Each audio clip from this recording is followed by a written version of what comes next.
Happy Halloween!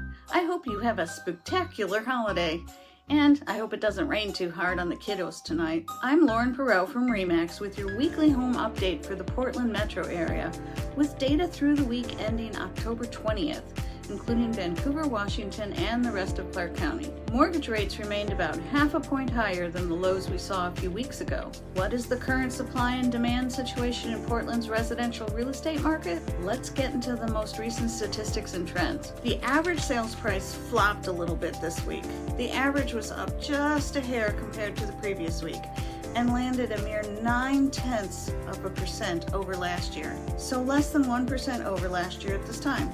As I've said before, we can get some really wonky numbers in our weekly comparisons because we're dealing with a really small set of numbers, which can cause significant swings in our weekly averages. For example, if a mansion were to sell, the sales price will look higher. What caught my eye, though, is the average sales price for the month of October. So far, a slightly larger set of numbers, of course, because it's multiple weeks. The average sales price is only up about 2.3% compared to the same time frame in October 2023. Those numbers had been running around 3% to 3.5% higher than last year. So it looks like we're seeing some compression with sales prices, possibly due to the election. Based on the significant increase in buyer activity we saw 4 weeks ago, I believe we will see a reversal in the coming weeks once the election is over and people can focus. In comparison to last year, the supply of homes on the market decreased, as did the number of homes that entered the market for sale for the first time this week.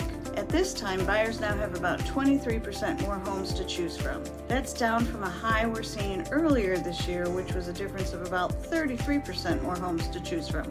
So our inventory is shrinking. And that number, the difference between this year and last year, is shrinking and is starting to look like a new trend. Price reductions are down from the previous week, but they remain relatively high for this time of year, indicating that many sellers are becoming a little bit nervous and motivated to get their homes under contract. Buyer demand has been significantly higher than it was last year, and I'm expecting it to pick up next week. The number of contracts signed by buyers and sellers increased by approximately 26% compared to the same period last year. That's definitely a new trend now. Over the last 4 weeks, we've seen approximately 17% to 30% more contracts than we did last year. As I mentioned at the start of the video, mortgage rates have remained relatively stable at around 6%. That's the best case scenario for the best rate I could find advertised on Thursday morning last week, according to the Freddie Mac Lender Survey, which is a broader survey of all lenders who do conforming loans. Right now, the average is about 6.3% for the 30-year fixed.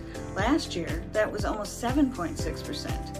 I believe that explains the increased buyer demand we're seeing this year. So what's coming for us this week? We received a couple of public comments from the Reserve Board governors stating that we should be more cautious about future rate cuts and that future rate cuts could be more modest. That's because of good jobs report and they're just worried about having inflation go again. Of course, the next meeting is not till November 6th after the election, and there'll be plenty of economic data and inflation reports between now and then. The yield on the 10-year Treasury, one of our best indicators of where mortgage rates are heading, had been falling for a few days, implying that mortgage rates would follow suit. But a strong retail sales report and a low jobless claims report sent the yield back up to where it was last week. So we lost the ground we would gain. That means we probably won't see much movements in mortgage rates, at least not in the short term. That ends us. If you have any questions or thoughts, please feel free to call me at 503-683-1885 or send an email to lauren@pdxhomesforsale.com. Subscribe to our newsletter and our YouTube channel and make sure that you don't miss any updates. And please feel free to share this video with anyone you know who may be concerned about the real estate market. Have a great week, and I'll see you right here next week.